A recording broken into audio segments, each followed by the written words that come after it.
Welcome back, everybody, to Toya's Cafe Podcast. I told y'all I'll be back on April 1st, not August 1st. Told y'all it's crazy. Just for a quick reminder, please go over to my actual audio podcast. You can find it on Anchor, Toya's Cafe of Inspiration, Toya's Cafe on Apple Podcasts, Spotify, and I think I'm on Google Podcasts as well. But just type in Toya's Podcast, or you can Toya's Cafe Podcast, or you can go to my website, www.toyascafe.com, and then it'll send you the link to listen to my audio, and this video will be on there as well. So what's going on? And the name of the new show is I'm Back, Where Have I Been? So I'll just touch on a little bit here. So what's going on? So much in my life have changed. This year has been crazy already. Yes. As if you know me in my personal life, I started out the new year sick. Yes, I tested positive for the virus. I'm fully vaccinated. I wasn't sick, but let me tell you what happened. New Year's Eve, I had a evening plan with my boo. We was celebrating 10 years. Yes, my boo been together 10 years. So we just had a nice little evening plan. I was gonna go to dinner, watch church online, and just kick back and chill. So we did end up going to dinner. I didn't feel too good. So let's just go back. I bought all of my food back. And I was like, well, I'm just gonna watch church online, and prayed. I was like, I don't feel good. I had a medicine ball from Starbucks. I had my hot tea. I took medicine, and it was just like, what's going on? If you're in Georgia, you know that around that time, the weather was crazy. On New Year's Eve and New Year's Day, it was like almost 80 degrees. So I'm like, well, my body is just reacting to going from the cold to the heat. I'm not going to be sick. I don't go anywhere. I stay home. So a few days went by. I wasn't feeling bad, but I knew something was wrong. So I said, well, let me just go get a test. Got a test. I was so tired that when the results came to my phone, it said, because it was like after midnight, I was half asleep. I thought it said non-detected. So I was like, oh, I'm good. Next morning I got up. Mind you, I'm not feeling too bad. I got up the next morning to go run some errands, and I got a phone call. We know this is not the news that you want to hear, but yes, you tested positive. And I'm like, whoa, I got an email that said non-detected, but I was so out of it, guys. I had to go back and look at the email, and it did say that I tested positive. So immediately they was like, well, you're fully vaccinated. You don't have a lot of symptoms. You don't have to go to the emergency room unless you cannot breathe. Stay in your house for 7 days. Really, I think they said 5 days. But I'm like, I'm not playing with it. I stayed in my room. I still worked, logged in, because you all know I work from home, and just thugged it out. I lost my taste and smell. That was the worst part of having it. I could not smell and taste. And I'm a sniffer, so I was like, oh, this is bothering me. So fast forward, like I said, it was 5 to 7 days. They told me to stay home because I was fully vaccinated, but I decided to stay home a little longer. So the Friday, when I was like, tomorrow I'm outside. Yes, I was like, I'm going outside. I'm fine. I don't feel bad or anything. I got a phone call, and I was in the middle of an assessment for a job. Got a phone call from my pops. On the other end, I knew something was wrong because I could hear it in his voice. And he said, she's gone. And I'm like, who's gone, Pops? What you talking about? My niece Raven was murdered on that Friday. I didn't get all the details. Something about my other niece was shot. I didn't have none of the details. And I'm trying to process this. My niece has kids, had a baby, a brand new baby. And I didn't know where the kids was at, what was going on. So while I'm processing this, of course, we all know social media tells you everything. And I started to put pieces together. Then I spoke back with my pops moments later and found out her best friend was killed as well. My other niece was in fact shot. The babies were, all the kids was okay. Thank God for that. But yeah, my niece was murdered. For me, grief looks different for me. And if you all followed me, you know that how I look at grief, because I'm still grieving my mom. So immediately I knew that I had to be the strong person. Mind you, I am coming off quarantine, and the only thing I could think about was getting to Augusta, to my pops and to my sister and to my nieces and nephews. And my pop said, Toya, no. And guys, I think the weather was going to be bad. They were saying we were going to get snow like that Monday. My pop said, don't come home. He was like, I don't want to risk you getting stuck here, you getting hurt, and the weather, anything. He was like, no, we're fine. So I didn't know what to feel as the story came out and getting more details. I love all of my nieces and nephews. I love their children. I do. I'm the auntie with no kids, so my nieces and nephews mean the world to me. This one in particular had a special place in my heart. And it hurt. So once we found out when the funeral was going to be on January 31st, I knew I had to face that reality and come home. So for 2 weeks, I was trying to process this, like, I don't get it. This is a hard blow. So I got home. I did not want to go visit her body. I didn't want to do any of that. And all I could think about was my sister, her mom. I wanted to get to my sister, but I knew everybody was at her house. Everybody was under her. And I was like, I'll get to her. I just wanted to have that one-on-one moment with her. So going through that was a lot. We get to the funeral and I see all my nieces and my nephews. I see my niece that passed as her kids. And I said, God, I don't understand this. Like, I never questioned God, but I didn't understand this. You know, that was hard. I didn't get it. Like, she was young, 4 kids, a brand new baby, my sister losing a child. I didn't get this, you know. But of course, I'm the strong one. I'm trying to stay strong for them. And I remember hugging my sister and said, we'll talk.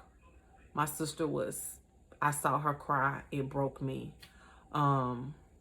And I want to say to my nieces, if y'all see this, if y'all hear this, y'all are some strong women. I watched y'all go through this process of burying your sister, and y'all was very strong. And I'm very proud of all of you. So even in that moment, I didn't want to go to the cemetery. I didn't make it. I went back home to my parents' house.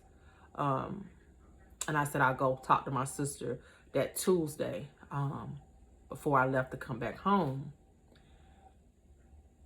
And to see the hurt, the sadness, the brokenness in my sister's eyes, it just, I stayed strong for her, and I told her, like, you're going to be fine. None of this makes sense, but you're going to be all right. You're a strong Black woman. I've seen my sister go through so much, me growing up, and my hat goes off to you, Niecy. You are a strong Black woman. And when I got to her house, her little boy, my niece's little boy was there, and he's 3. And just to see the look in his eyes, like, we don't want children to go through anything. My nieces and nephews have experienced something at such a young age that I just want to love on them, hug on them, just show them all type of love. So, you know, get through that. Come home February. I'm home February 1st. February 1st, I'm home. I'm trying to get back into the swing of things, going to work. That's Sunday, February 6th, I think it was. 5th, 6th, 1 or 2. Going about my day. It was a Sunday. Go look at Jay. Like, dude, your ankles are swole. That ain't good. Your feet, something not right. And even when he sleep, I noticed there was a difference in his breathing at night. Like he was gasping for air. And I'm like, something is not right. I sent a picture of what his legs look like to my other sister. She called me. Get him to the urgent care. I don't care what he say. Take him to urgent care. I was going to take him to the emergency room. Took him to urgent care. Urgent care said, you need to get him to the ER. We just called a cardiologist. His blood pressure is super high. He's having trouble breathing. He's swelling. Went to the ER. Mind y'all, I got to the hospital maybe 2 or 3, maybe around that time. Yeah. It was like, oh, we want to run tests on him and to see what's going on. Of course, his blood pressure high. This boy has always had high blood pressure and don't want to listen to me when I say blood pressure is something you need to worry about, especially as a black man. Ran tests. We are waiting and waiting and waiting and waiting. Doctor comes in. I was not prepared to hear what she said. All I heard was your kidneys and your heart is failing. Both of your kidneys and your heart is failing. And as a woman that is very there and supportive of my man, like, I don't want to hear this. And immediately I knew I could not break, because you hearing this information about yourself, like, you don't know how to process this. So I go into mode like I got to be very supportive. I got to be this very supportive girlfriend. And he needed a moment to himself. So I let him process that, and we are still waiting and waiting and saying, well, we got to wait on you a room and this and that. He's hungry. I'm hungry. And you all know what's going on in the world. The hospitals are very strict. And I remember them coming at like after 9 o'clock saying, we finally got you a room. And when they came to prep him, and I said, well, can I go up? Can I stay? And they said no. Unfortunately, you can come back tomorrow. Visitations from 11 to 8, Monday through Friday. Come back tomorrow to see him. He'll be fine. You left his charger. He good. And the look in his eyes was like, no. Like, you know what I'm saying? Like, men are very prideful. They're very stubborn. But at that moment, they want that support. And so the drive home, I'm talking to his parents, talking to my pops. And I got home and I called one of my sisters, and I remember just breaking down like, this is a lot. I don't get this.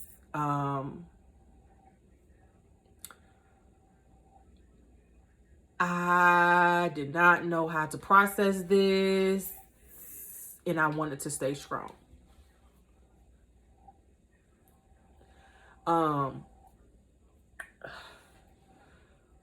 But to hear what we heard, I was not prepared for that.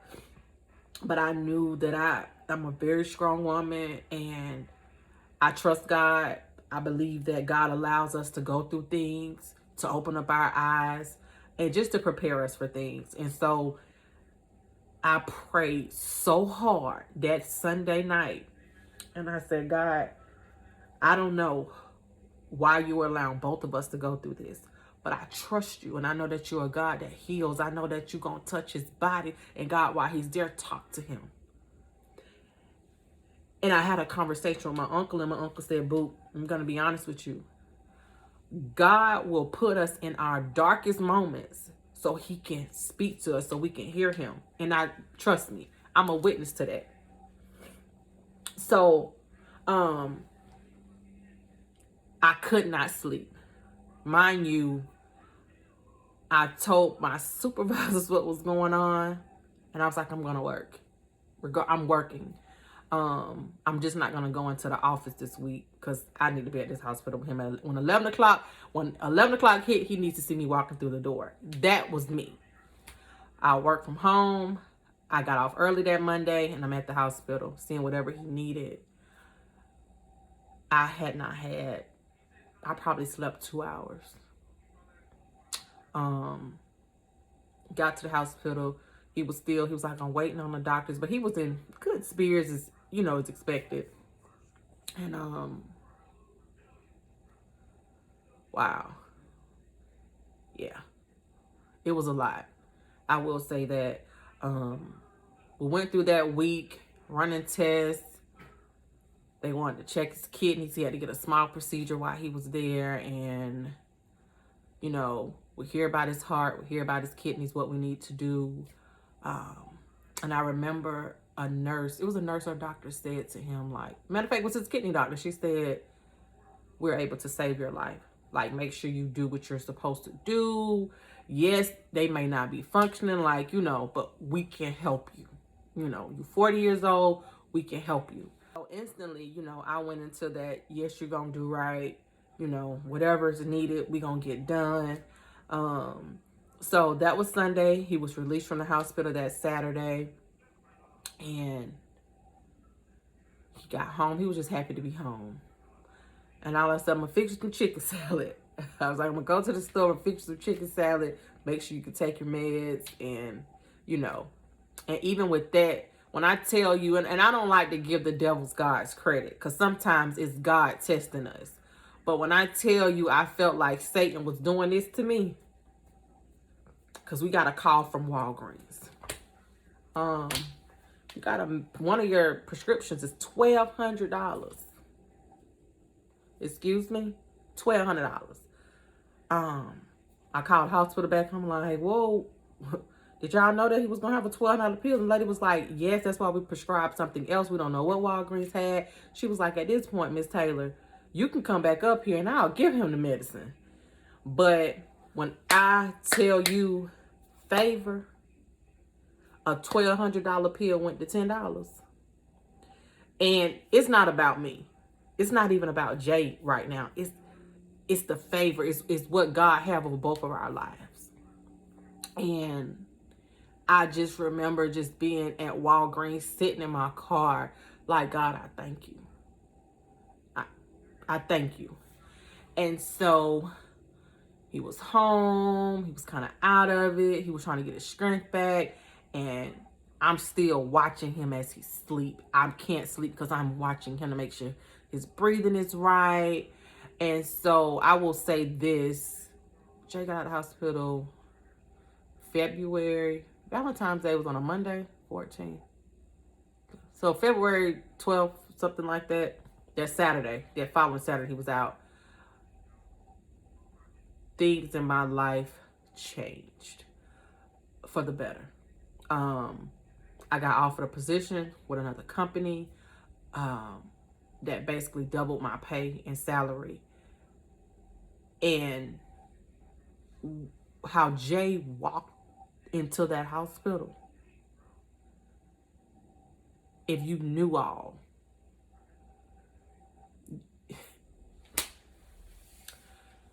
God is good. How he walked in there. And fast forward to today, he went to the heart doctor for his follow-up. They was like, we don't even see no heart failure. So let me tell you something. Trust the process with everything. God has to say last say so. Is he out the clear? No, he still got to take medicine. We still got to go see doctors. But I trust God. And I know God is healing him. And with all of this, when I got this, let me go back. I skipped something. I had my first interview for this job while Jay was in the hospital. I sat in the family room and had an interview. My next interview was a Zoom call. And I'm like, Lord, I don't know how I'm going to do this if Jay ain't out this hospital. But he got out that Saturday. My interview was on Valentine's Day. That was that Monday. I had an interview when I got off from work for my previous job. And I have worked corporate jobs 3 and have went through interviews with no problem. This interview felt different. It was more on a personal level. It wasn't all of those behavior questions that they normally ask you in interviews. When I know that I wanted to work for this company, I already did my research. The company is a great company. When one of the interviewers asked me this question, do you consider yourself lucky or blessed? And on a scale 1 to 10, how lucky or blessed do you feel you are? To have somebody ask me that on an interview says a lot about the company. And I remember saying, I'm blessed. My life may not be perfect, but I'm blessed. I'm not having as hard as somebody else. So I knew then, like, I really want to work for this company. And the word that I had got was, oh, it's going to take them about 4 weeks. I told y'all when I took the assessment, the night my niece was murdered. January 15th, I think it was January 15th. I knew I had this job by February 15th. I started my new job on March 14th. Yeah. So when life is in shambles, trust the process. And I'm always telling people to trust the process because it's real. When we give up, when we want to doubt ourselves and doubt the power of prayer, don't do it. Like, life for some of us is hard. There are some people that you may think like, man, they don't go through nothing. But trust me, I always say that those of us that feel like we go through the most, we're the special ones. God created something different in us, and he knew that we can withstand the hard times. So, you know, just deal with it, you know. In a nutshell, that's what we just have to do. So, you know, where I'm at April 1st. April 1st, I'm in a better place spiritually. I'm in a better place emotionally. I'm in a better place physically, and I'm grateful. There are things that I still have to take care of. I have to move. I still have my own health issues that I'm still battling. Still going through some things with Jay's health, but I'm still smiling. I'm still here. God has so much in store for the both of us. And I tell him all the time, like, what makes us different and what makes us so unique is our story is amazing. And you are my everything, but you're my friend and you're my life partner, and we do life well together. Even when people try to throw jabs like, oh my gosh, y'all been together so long, he's never gonna marry you. When you've experienced life the way that we've experienced life, you trust God and wait on God. I'm not in a rush for anything, because he has my back, I have his, and we make a great team. It ain't perfect, but we make a great team. And I just want to throw that out there. So with coming back, I'm in a better headspace. I hope that I can continue to inspire you all, motivate you all, give you encouragement through my trials, through my life story. I'm not ashamed of where I've been. I'm not ashamed of things that I've done, because it made me Latoya today. So I'm going to close this out with a smile and just say, continue to trust the process. Our timing is not God's timing. Delay definitely does not mean denied. Follow your dreams. Don't give up. If there is something that you want to do, do it. Don't allow others to dictate your life. Don't allow others to assume things on your life. And stop trying to live on everybody else's timeline for you. I promise you, if you take all that I just said, you'll wake up with less headaches and you'll be at peace. And if you're at peace within yourself here, everything will be all right. I love you all. Thanks for joining. Thanks for tuning in. Go over to my podcast, because I probably said something different. Most likely I did say something different than I did in this video.